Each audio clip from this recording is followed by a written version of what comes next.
السلام عليكم ورحمة الله تعالى وبركاته. الحمد لله رب العالمين والصلاة والسلام على رسوله الكريم أما بعد. قال الله تبارك وتعالى في كلامه القديم وفي الفرقان الحميد: أعوذ بالله من الشيطان الرجيم. بسم الله الرحمن الرحيم. إن أول بيت وضع للناس للذي ببكة مباركا وهدى للعالمين فيه آيات بينات مقام إبراهيم ومن دخله كان آمنا. صدق الله مولانا العظيم. قال نبينا صلى الله عليه وسلم: الحجاج والعمار وفد الله أو كما قال عليه الصلاة والسلام. சர்வ புகழும் அகிலத்தை படைத்து பரிபாலித்து ரட்சித்து காக்கின்ற அல்லாஹு தஆலா ஒருவனுக்கே உரித்தாகட்டுமாக.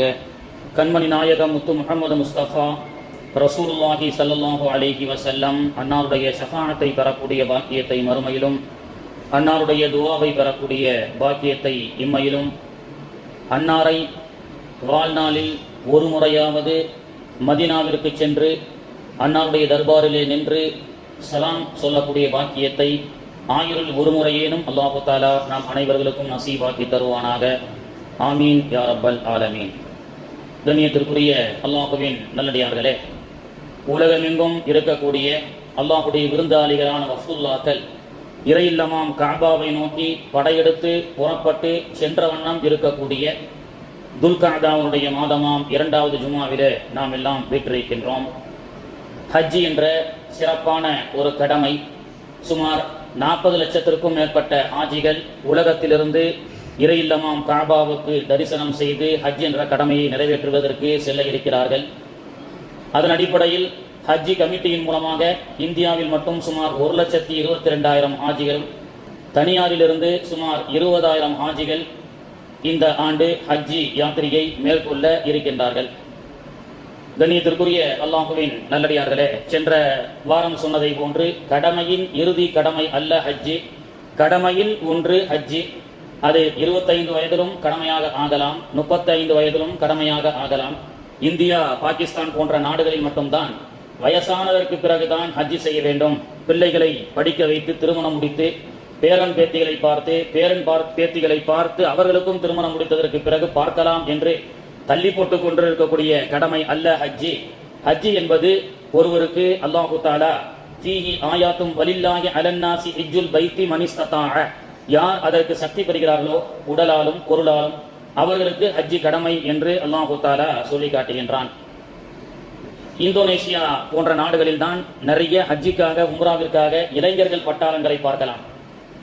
இந்தியா, பாகிஸ்தான், பங்களாதேஷ் போன்ற நாடுகளில் மட்டும்தான் வயோதிகர்கள் ஹஜ்ஜிக்காக உம்ராவிற்காக செல்லக்கூடிய ஒரு சூழல் இருந்தது. இப்பொழுது அல்லாஹ்வுடைய கிருபையில் விழிப்புணர்வாய் எல்லோரும் ஹஜ்ஜிக்காக உம்ராவுக்காக விழிப்புணர்வு அடைந்து செல்கிறார்கள்.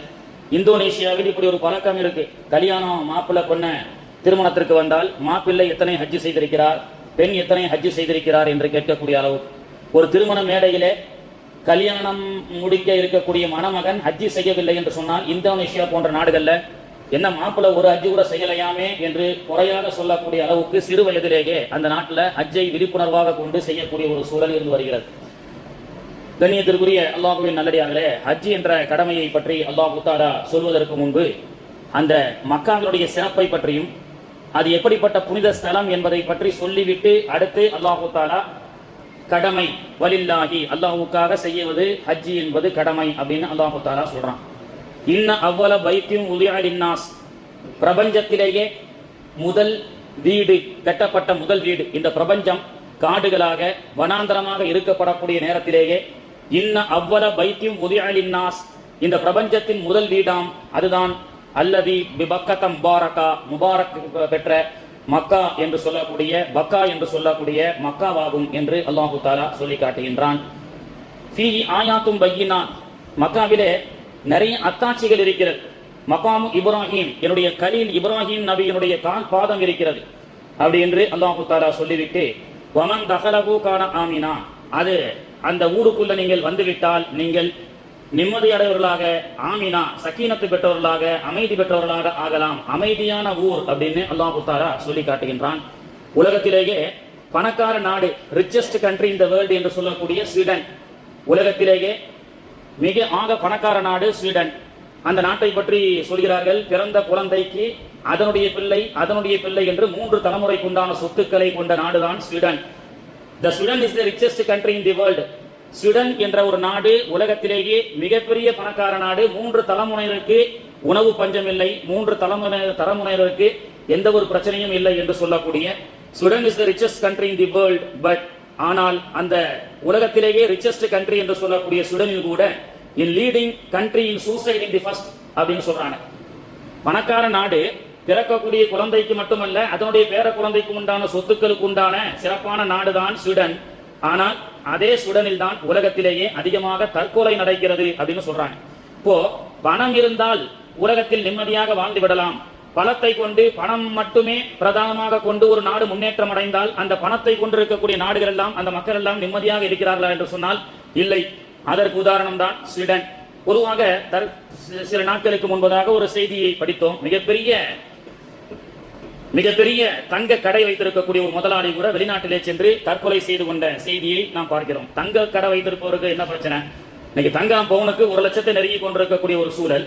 ஒரு பிரம்மாண்டமான ஒரு இந்தியா முழுக்க, உலகம் முழுக்க தங்க ஆபரண நகை கடை வைத்திருக்கக்கூடிய ஒரு மிகப்பெரிய தொழில் அதிபர். அவருக்கு என்ன கஷ்டமோ தெரியல, அவர் 1 வாரத்துக்கு முன்னாடி தன்னை தானே தற்கொலை செய்து கொண்டார். தற்கொலைகள் அதிகமாக நடக்கிறது. காரணம் என்ன? மன நிம்மதி இல்லை. பணத்தை கொண்டுதான் மனிதனுக்கு வாழ்க்கையில் நிம்மதி என்று சொன்னால் அந்த நகைக்கடை அதிபர் தற்கொலை செய்ய வேண்டிய அவசியம் இல்லை. ஏனால் அவருக்கு கோடிக்கணக்கான சொத்துக்கள் கடைகளிலே அவருக்கு சரக்குகளாக இருக்கிறது. ஆனாலும் பணத்தை கொண்டுதான் மனுஷனுக்கு நிம்மதின்னு சொன்னா கிடையாது என்பதற்கு இதுவெல்லாம் ஒரு உதாரணமாக இருக்கிறது.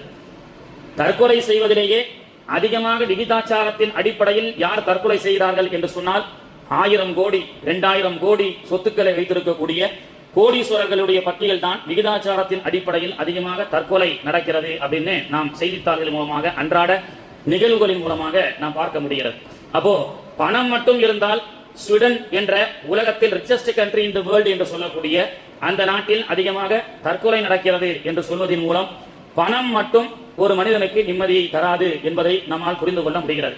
அப்போ உலகத்துல எந்த நாட்டிலும் இல்லாத ஒரு மிகப்பெரிய அல்லாஹ்வுடைய வாக்குறுதி கொண்ட நாடு. சென்றால் உள்ளத்தில் அமைதி, அந்த தேசத்திற்கு சென்றால் அல்லாஹ்வுடைய பாதுகாப்பு, அந்த தேசத்திற்கு சென்றால் பரக்கத் உறுதி, அந்த தேசத்துக்கு சென்றால் அவர் சக்கீனத் என்ற அமைதியை பெறுவார் என்று அல்லாஹ் சொல்லக்கூடிய ஒரு தேசம் என்று சொன்னால் வறண்ட பாலைவனத்துக்கு மத்தியிலே இருக்கக்கூடிய அல்லதி விபக்கத முபாரகா என்று சொல்லக்கூடிய மக்காவை அல்லாஹ் தஆலா சொல்கின்றான், முபாரக்கானதாக ஆக்கி வைத்திருக்கின்றோம். உலகத்தில் மக்கா அல்லாத இதர பூமியில் இருந்து ஒரு மனிதர் ஒரு நன்மையை செய்தால் ஒரு நன்மை மட்டும்தான். ஆனால் மக்காவில் ஒரு நன்மை செய்தால் 1,00,000 நன்மையை அல்லாஹ் தஆலா தந்து அருள் புரிகின்றான்.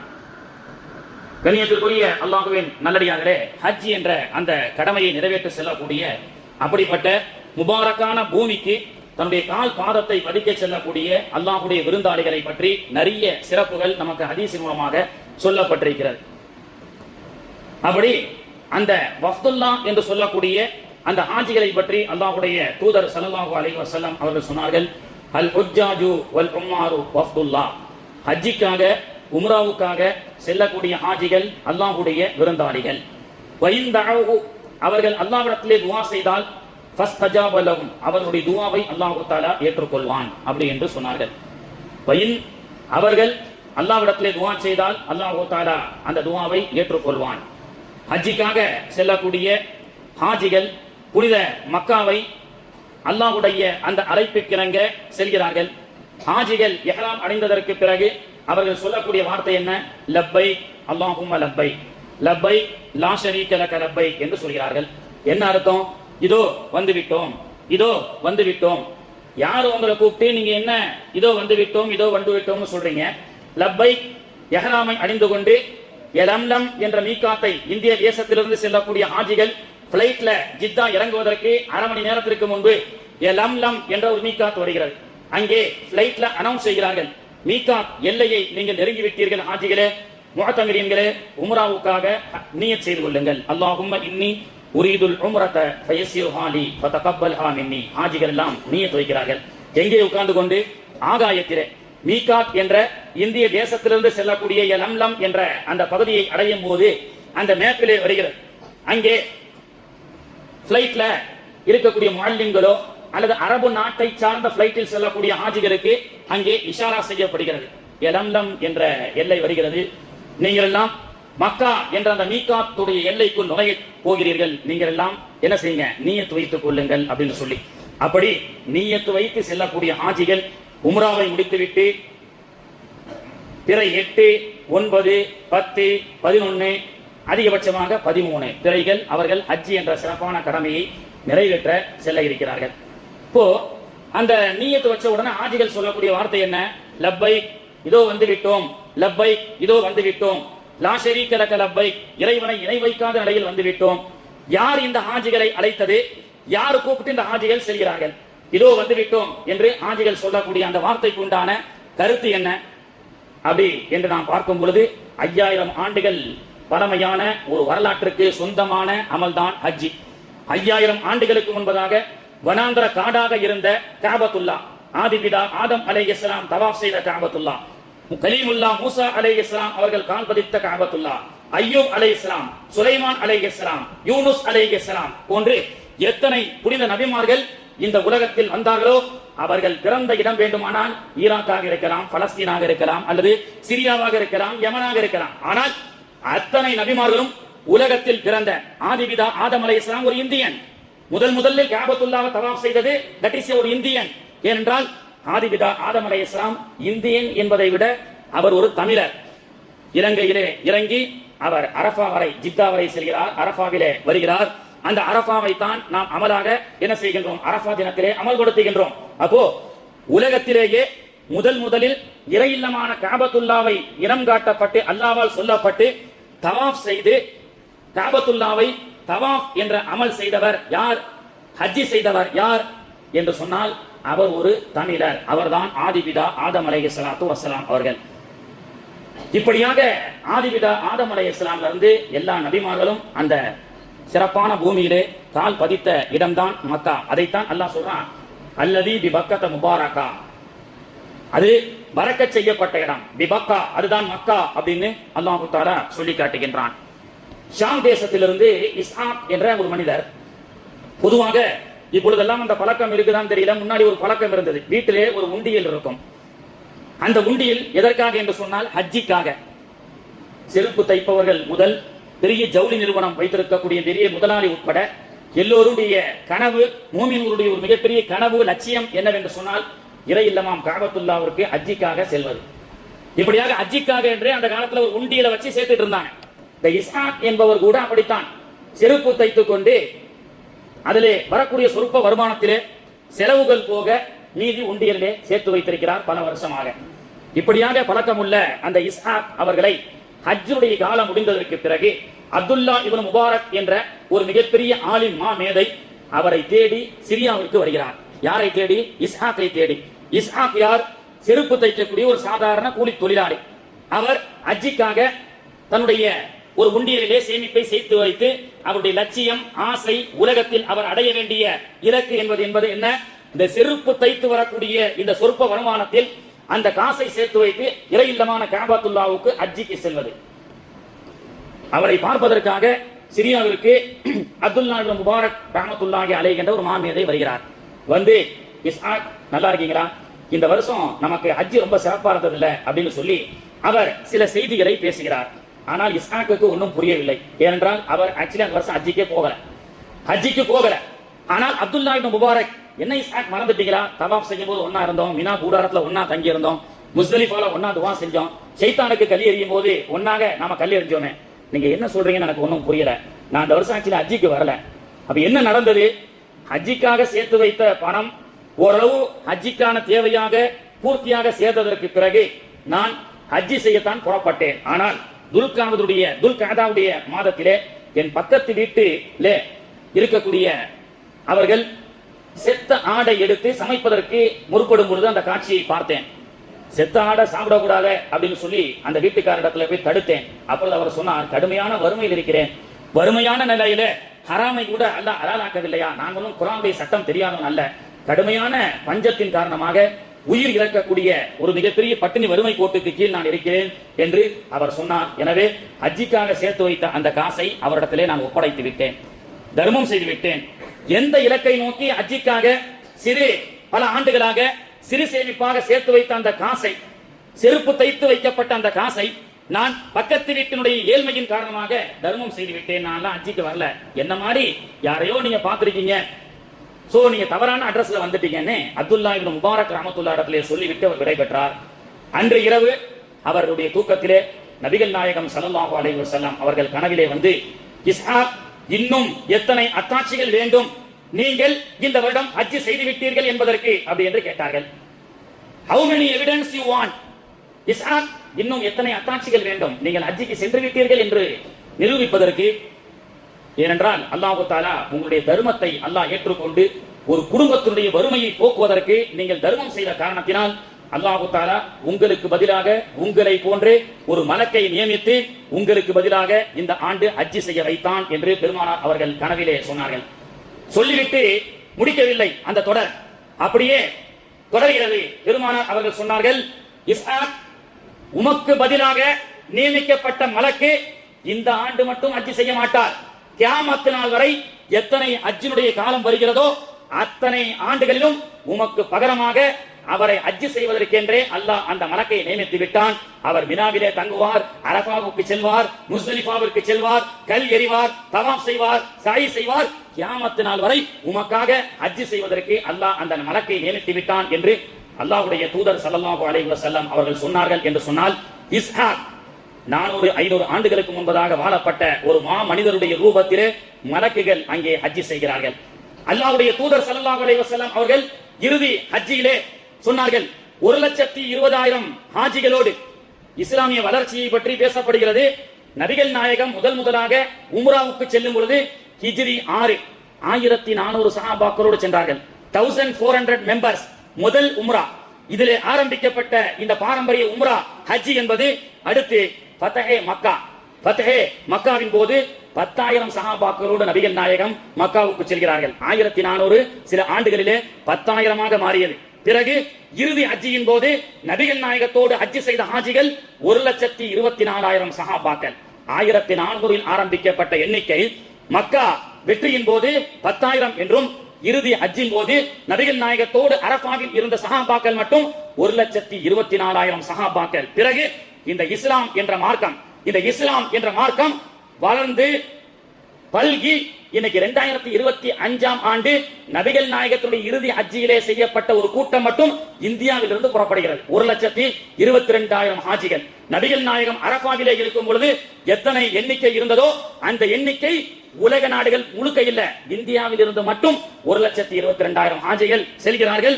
ஆசியாவிலே இந்த மார்க்கம் 100 கோடி மக்களை எட்டியது. ஆப்பிரிக்கா தேசத்திலே 40 கோடி மக்கள், இந்தியா முழுக்க 18 கோடி மக்கள்.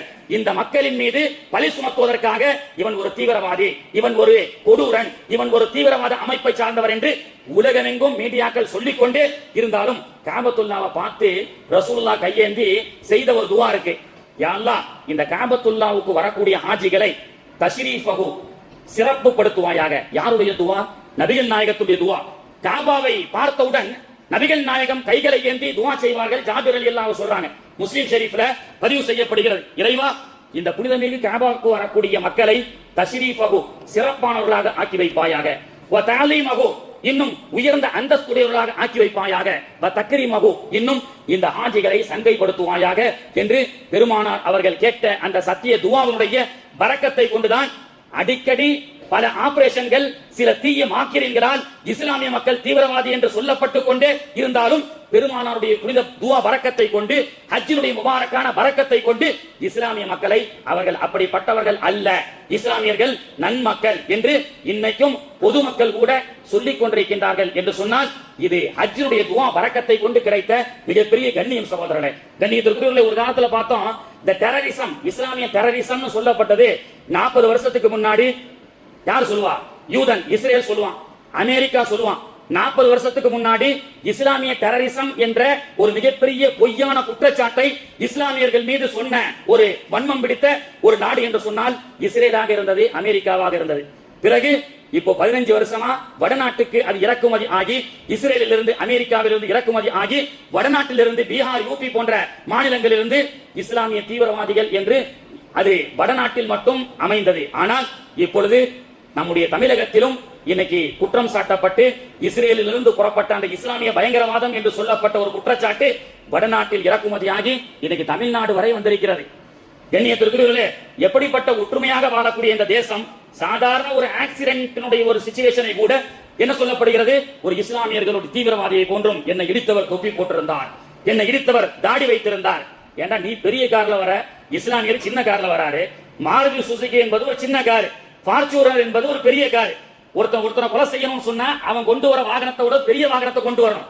சின்ன வாகனத்தை கொண்டு வந்து ஒருத்தனை இடிச்சு கொலை முயற்சியா? இதற்கு 50 கோடி ரூபாய் கொடுக்கப்பட்டிருக்கிறது. ஒரு இஸ்லாமிய தொப்பி தாடி என்ற ஒரு இஸ்லாமியரை குற்றச்சாட்டு செலுத்துவதற்காக ஒரு சாமியாருக்கு 50 கோடி கொடுக்கப்பட்டிருக்கிறது. கண்ணியத்திற்குரியவர்களே, ஆக என்னதான் இந்த ஊடகங்கள் இஸ்லாமியர்களை தீவிரவாதி என்று சொல்லிக் கொண்டே இருந்தாலும் நாங்கள் மௌத்துக்கு முன்பு மௌத்தாக தயாரான கூட்டம் இது. அப்படித்தான் ஸல்லல்லாஹு அலைஹி வஸல்லம் அவர்கள் வளர்த்து வைத்திருக்கிறார்கள். மௌத்தை பார்த்தா பயப்படக்கூடிய கூட்டமோ அல்லது இலவு வீடு, இந்த தெருவில் இலவு வந்திருக்கு, இந்த வழியா போனா நமக்கு சாவு வந்துரும்னு பயத்தின் அடிப்படையில் கோழைகளாக இந்த சமுதாயத்தை இஸ்லாம் வார்த்தெடுக்கவில்லை. மாறாக ஹஜ் என்ற கடமையின் மூலம் மூத்து கபுல அன் தமுத், மௌத்தாகிறதுக்கு முன்னாடி மௌத்தாக, உன்னை கஃனிட்டு அடக்கம் செய்வதற்கு முன்பு உனக்கு நீயே கஃனிட்டுக் கொள் என்ற ஒரு தாரக மந்திரத்தை கற்றுக் கொடுக்கிறது இஸ்லாம். அதுதான் ஹஜ்ஜிக்காக உம்ராவுக்காக நாம் கட்டக்கூடிய இஹ்ராம்கள். கண்ணியத்திற்குரியவர்களே, ஆக ஹஜ்ஜி என்ற அழைப்பை அல்லாஹ் தஆலா கூப்பிடுறான் 5-6 வருஷத்துக்கு முன்னாடி. வாதின் ஃபின்னாஸ், இப்ராஹிமே மக்களை ஹஜ்ஜிக்காக அழையுங்கள் அப்படின்னு சொல்லி இப்ராஹிம் அலைஹிஸ்ஸலாம் அழைச்சாங்க. யா அய்யுஹன்னாஸ், ஓ மகாஜனங்களே ஹஜ்ஜிக்காக வாங்க அப்படின்னு சொல்லி. அது வனாந்தர காடா இருந்தது. ஆனால் அந்த அழைப்புக்கு பதில் சொல்லும் வண்ணமாகத்தான் இன்னைக்கு ஹாஜிகள் என்ன செய்யறாங்க, இஹ்ராமை கட்டிக்கொண்டு யலம்லமுடைய பார்டரிலே சென்று லப்பைக் அல்லாஹும்ம லப்பைக் லப்பைக் லா ஷரீக லக லப்பைக், இதோ வந்து விட்டோம், இதோ வந்து விட்டோம் இறைவா, உன்னுடைய அழைப்புக்கு நாங்கள் பதில் சொல்ல வந்து விட்டோம். யாருக்கா அவங்களை கூப்பிட்டா? யாரு கூப்பிட்டா? அல்லாஹ் கூப்பிட்டான். யாரை வச்சு கூப்பிட்டான்? இப்ராஹிம் அலைஹிஸ்ஸலாமை வச்சு அல்லாஹ் கூப்பிட்டான். அப்போ யாரு நம்மை அழைத்தார்களோ அவர்கள் வீட்டுக்கு செல்கின்றோம் அல்லவா? அதே போன்று அல்லாஹ் தன்னுடைய இல்லமான காபத்துல்லாவை கலீலுல்லாவை கொண்டு அழைக்கின்றான், வாருங்கள் ஹஜ்ஜிக்காக என்று. ஹாஜிகள் எல்லாம் அவர்களுக்கு பேர் என்ன? வஃப்துல்லா, அல்லாஹ்வுடைய விருந்தாளிகள். அல்லாஹ் கூப்பிட்டான்டா. எப்ப கூப்பிட்டான்? 5000 வருஷத்துக்கு முன்னாடி கூப்பிட்டான். உங்களுக்கு எப்ப கேட்டது? ஆலமே அர்வாவுல இப்ராஹிம் அலைஹிஸ்ஸலாம் கூப்பிடும் போது அங்கே நான் லப்பைக் சொல்லக்கூடிய பாக்கியத்தை அல்லாஹ் எனக்கு கொடுத்தான். எனவே ஆலமே அர்வாகிலே 5000 வருஷத்துக்கு முன்பதாக இப்ராஹிம் கூப்பிட்டார். அந்த ஆலமே அர்வாகிலே ரூஹாக இருக்கும் பொழுதே நான் லப்பைக் சொல்லிவிட்டேன். எனவே அல்லாஹ் எனக்கு பூத உடலை கொடுத்து ஹயாத்தை கொடுத்த பொழுது நான் லப்பைக் சொல்லி புறப்பட்டு விட்டேன் என்று ஹாஜிகள் இன்னைக்கு புறப்படுகிறார்கள். அல்லாஹ்வுடைய இறையில்லமான காபத்துல்லாவுக்கு சென்று 7 முறை தவாப் செய்து சஃபா மருவாவிலே தொங்கோட்டம் பூடி மொட்டை அடித்துக் கொள்கிறார்கள், முடி இறக்கிக் கொள்கிறார்கள். முடிந்து விட்டது, உம்ராவுடைய கடமை முடிந்து விட்டது. இப்ப அல்லாஹ் கூப்பிட்டான், அல்லாஹ்வுடைய அழைப்புக்கு போயாச்சு. அந்த காபத்துல்லாஹ்வுல தவாப் செய்யும் போதும் சஃபா மர்வா செய்யும் போதும் உம்ரா செய்யும் போதும் அல்லாஹ் நமக்கு என்ன வசதியை கொடுத்தானோ அந்த ரூம்ல தங்குறமா இல்லையா? ஹில்டன் டவர்ல சில பேர் தங்கலாம், கிளாக் டவர்ல சில பேர் தங்கலாம், புரூஜல் பலாகல சில பேர் தங்கலாம், அல்லது பங்காளி மார்க்கெட்ல குறைந்த ரூம் எடுத்து தங்கிக் கொள்ளலாம். வசதிக்கு ஏற்ப காபத்துல்லாஹ்வை உம்ரா செய்யும் பொழுது வசதி வாய்ப்பு அல்லாஹ் எப்படி கொடுத்திருக்கிறானோ அந்த நியமத்தின் அடிப்படையில் தங்குகின்றோம். ஆனால் ஹஜ்ஜி என்பது எவ்வளவு பெரிய கோடீஸ்வரராக இருந்தாலும் சரி, அல்லாஹ்வுடைய வீட்டை தரிசிச்சிட்டியா? அல்லாஹ் அடுத்து என்ன சொல்றான்? என்னுடைய கலீல் தானே உன்னை கூப்பிட்டாரு, இப்ராஹிம் தானே உன்னை கூப்பிட்டாரு. அப்ப இப்ராஹிமுடைய வீட்டுக்கு போகணுமா இல்லையா? கலீலுல்லாஹ்வுடைய வீட்டுக்கு போகணுமா இல்லையா? இந்த இடத்துல ஹில்டன், கிளாக் டவர், உருஜுல் ஃபலா, பெரிய கோடீஸ்வரர் அல்லது ஒரு மிகப்பெரிய நாட்டினுடைய ஜனாதிபதி அதையெல்லாம் தூக்கி எரிஞ்சிரு. மையத்துடைய கட்டிட்டா ஆண்டியும் அரசனும் ஆண்டிதான். அல்லாஹ் என்ன சொல்றான்? பிற 8 அன்னைக்கு என்னுடைய இப்ராஹிமுடைய வீட்டுக்கு செல். அதுதான் மினா. மினாவிலே இப்ராஹிம் அலைஹிஸ்ஸலாம் கூப்பிட்டாங்கல்ல, அவங்க வீட்டுக்கு போறோம். முதல்ல அல்லாஹ்வுடைய அழைப்பு, காபத்துல்லாஹ்ல போய் உம்ரா செய்றோம். அடுத்து ஹஜ் என்பது இப்ராஹிம் அலைஹிஸ்ஸலாமுடைய அழைப்பு. எனவே என்னுடைய கலீலுடைய வீட்டுக்கு சென்று மையத்துடையை அணிந்து கொண்டு பரதேசிகளாக அங்கே பிளாட்ஃபார்மிலே தங்குங்கள் என்று அல்லாஹ் சொன்னான்.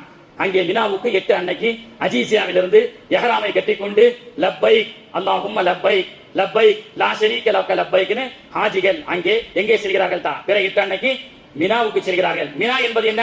கலீலுல்லாஹ்வுடைய வீடு. அங்கே சென்று மக்ரிப் லுஹர் அஸரையும் லுஹர் அஸர் மக்ரிப் இஷா ஃபஜர் 2 மக்ரிப் 3 என்ன செய்றாங்க? ஹாஜிகள் அங்கே தொழுகிறார்கள். இப்ராஹிம் அலைஹிஸ்ஸலாமுடைய வீட்டுக்கு போன உடனே முதல் நாள் ரெஸ்ட் தான், எந்த அமலும் கிடையாது. 2 ரங்கா முசாஃபிர். அங்க கூட அல்லாஹ் ரசூல் என்ன சொல்றாங்க, சஃபராலியா தொழு, முசாஃபிர் தான். 4 ரக்காத் கிடையாது. லொஹர் 2 ரக்காத்தா தனியா தொழுகு, ஜமாத்தோட தொழுகு. அசர் 2 ரக்காத் தொழுகுங்க. மக்ரிப் 3, இஷா 2, மறுநாள் காலையில ஃபஜர் 2. என்னதா அடுத்த நாள் பிறை என்ன, பிறை 9. ஃபஜர் முடிச்ச உடனே அல்லாஹ் தஆலா சொன்னா, சரி வீட்டுக்கு வந்துட்டீங்க, ஒரு நாள் ஃபுல்லா ரெஸ்ட் எடுத்தீங்களா, 9 அன்னைக்கு என்ன செய்யுங்க, ஆதிபிதா ஆதம் அலைஹிஸ்ஸலாமும் உங்க அம்மாவும் சந்தித்த இடத்துக்கு அரஃபாவுக்கு போங்கன்றான். அன்று 9 பிறை சூரியன் உதயத்தில் இருந்து மறையும் வரை நமக்கு உண்டான நேரம் என்னதான், அரஃபா. ஆதிபிதா ஆதம் அலைஹிஸ்ஸலாம் அங்க போய் லொஹரையும் அசரையும் ஒன்றாக தொழுதுவிட்டு அங்கே என்ன அமல், ரசூல் ஸல்லல்லாஹு அலைஹி வஸல்லம் அவர்கள் சொன்னார்கள், அரஃபாவிலே உட்கார்ந்து கொண்டு, இது புனித மண், இந்த மண்ணிலே எல்லா நபிமார்களும் ஒரு திக்ரை செய்தார்கள், நானும் செய்கிறேன், நீங்களும் செய்யுங்கள்.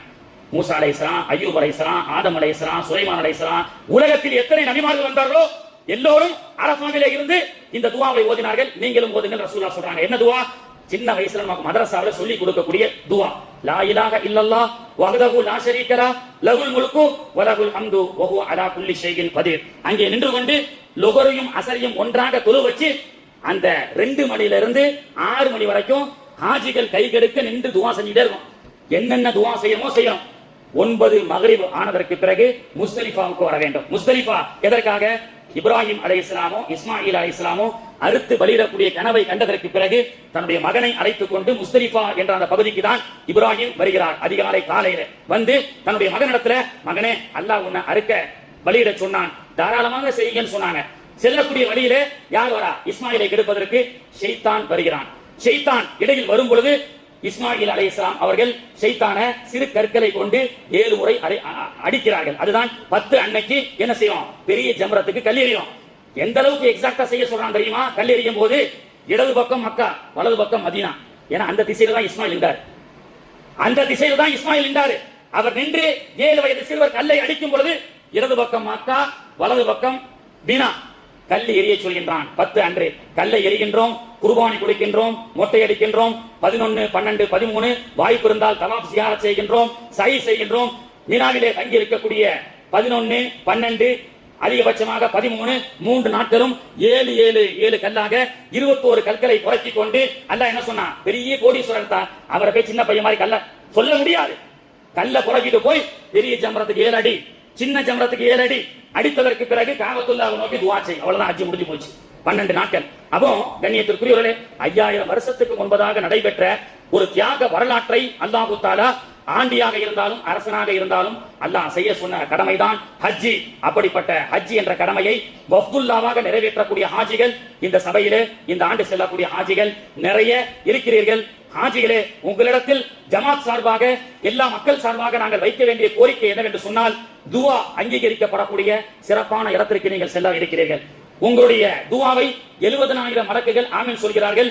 ருக்குனே யமான் என்ற ஹஜருல் அஸ்வத் கூடிய கல்லுக்கு பக்கத்துல இருக்கக்கூடிய ஒரு சிறப்பான இடத்திற்கு நீங்கள் செல்ல இருக்கின்றீர்கள். ஹாஜிகளே, உலகத்தினுடைய மக்களும் போர் மயம் இல்லாமல் மிகப்பெரிய ஆட்சியாளர்களுக்கெல்லாம் இரக்கத்தன்மையை அல்லாஹ் தஆலா கொடுத்து, எந்த மதத்தை சார்ந்தவர்களாக இருந்தாலும் யாரும் போரின் அடிப்படையில் அவர்கள் இறந்துவிடக் கூடாது, எல்லோரும் சிறப்பாக வாழ்வதற்காக ஹாஜிகளே, நீங்கள் அனைவரும் இந்த தேசத்திற்காக, குறிப்பாக பலஸ்தீன் நாட்டு மக்களுக்காக, நம்முடைய மஹல்லாவுக்காக, உங்களுடைய குடும்பத்தார்களுக்காக, இஸ்லாமிய சமூகத்திற்காக, இஸ்லாமிய சொத்துக்களை பாதுகாப்பதற்காக, ஆட்சியாளர்களுக்கு இரக்கத்தை கொடுப்பதற்காக நீங்கள் உங்களுடைய துஆவிலே அந்த துஆவை நீங்கள் கேட்க வேண்டும் என்று நாங்கள் ஆதரவு வைக்கின்றோம். நான் அடிக்கடி சொல்வதுண்டு, 1400 பேர் ஆரம்பிக்கப்பட்ட உம்ராவுடைய முதல் உம்ரா இன்னைக்கு 40 லட்சம் பேர் எல்லா மக்களும் அங்கே கூடுகிறீர்கள். எப்படி இந்த வாழையாக தொடர்பு வருகிறது தெரியுமா? செல்லக்கூடிய வருஷம் ஆட்சிகள் நிறைய போறாங்க, உம்ராவுக்காக முஅத்தமிரீன்கள் போறாங்க. போகும்போது நம்ம என்ன சொல்லி அனுப்புறோம்? அல்லாஹ்வுடைய தூதருடைய தர்பாருக்கு மதீனாவுக்கு சென்றால் இந்த அடியானுடைய சலாத்தை தெரிவித்துக் கொள்ளுங்கள் அப்படின்னு எத்தி வையுங்கள் சொல்றோம். இந்த ஹாஜிகள் என்ன செய்யறாங்க? போயிட்டு யா அல்லாஹ் இன்னா யா ரசூலல்லாஹ் இன்னால் உங்களுக்காக சலாம் சொன்னாருன்னு அவர் போய் அங்க சலாத்தை சொல்றாரு. ஒருத்தர் மட்டுமல்ல, அடுத்து இன்னொருத்தர் போறாரு. ஒருத்தர் சலாத்தை சொல்லிக்கிட்டே இருக்கும் போது ஸல்லல்லாஹு அலைஹி வஸல்லம் அவர்கள் யா அல்லாஹ் இந்த அடியான் எங்கோ இருக்கக்கூடிய ஒரு அடியான் இந்தியாவிலிருந்து தஞ்சாவூரோ ராமநாதபுரமோ அங்கிருந்து எனக்காக சலாத்தை சொல்லி அமானிதமாக கொடுக்கிறார். உம்ராக வரக்கூடிய ஹாஜிகள், ஹஜ்ஜிக்காக வரக்கூடிய ஹாஜிகள் அந்த சலாத்தை சொல்லிக்கிட்டே இருக்கிறாங்க. அவர் ரசூலுல்லாஹ் துஆ செஞ்சிருவாங்க, யா அல்லாஹ் அந்த அடியானையே என்னுடைய தர்பாருக்கு அழைத்து வந்து விடு அப்படின்னு ஒரு துஆ செஞ்சிட்டா முடிஞ்சு போச்சு. அப்படித்தான் வருஷம் ஹாஜிகளுடைய எண்ணிக்கை அதிகமாகிறது. சென்ற வருஷம் போன ஹாஜிகள் நபிகள் நாயகத்துடைய தர்பாரில் துஆ செய்தார்கள், சலாம் சொன்னார்கள். அடுத்து இன்னும் சில ஹாஜிகளை அல்லாஹ் உற்பத்தி செய்தான். அதே போன்று இந்த மஜ்லிஸிலே சில ஹாஜிகள் இருக்கிறீர்கள். நீங்கள் சென்று அந்த உங்களுடைய துஆ பரக்கத்தை கொண்டு நபிகள் நாயகத்திற்கு எத்தி வைக்கக்கூடிய என்னுடைய சலாத்தை கொண்டு இந்த மஜ்மாவில் இருக்கக்கூடிய எல்லாருக்கும் அந்த பாக்கியம் அல்லாஹ் தஆலா கொடுக்க வேண்டும் என்று ஹாஜிகளே நீங்கள் துஆ செய்ய வேண்டும். இன்ஷா அல்லாஹ் சுன்னத் தொழுகைக்கு பிறகு ஹாஜிகளுடைய துஆவை ஆதரவு வைத்தவர்களாக இன்ஷா அல்லாஹ் ஹாஜிகள் எல்லாம் சுன்னத் தொழுது முடித்ததற்கு பிறகு துஆ முடித்ததற்கு பிறகு முன் சஃபிலே வந்திருங்கள். உங்களுடைய துஆவை நாடியவர்களாக நாங்கள் எதிர்பார்த்துக் கொண்டிருக்கின்றோம். வல்ல ரஹ்மான் செல்லக்கூடிய இந்த மஃப்துல்லாவுடைய ஹாஜிகளுடைய பயணத்தை அல்லாஹ் லேசாக்கி சிறப்பாக சென்று ஆரோக்கியத்தோடு தாயகம் திரும்பக்கூடிய தௌஃபீக்கை அல்லாஹ் தஆலா அந்த ஹாஜிகளுக்கு தந்து அருள் புரிவானாக. அத்தகைய ஹஜ்ஜினுடைய நசீபை அல்லாஹும் மர்சுகுனா ஹஜ்ஜ பைத்திக்கல் ஹரம், இறைவா ஹஜ் பைத்துல் ஹரம் என்று சொல்லக்கூடிய அந்த ஹஜ்ஜுக்கு எங்களையும் நசீபாக்கி தருவாயாக.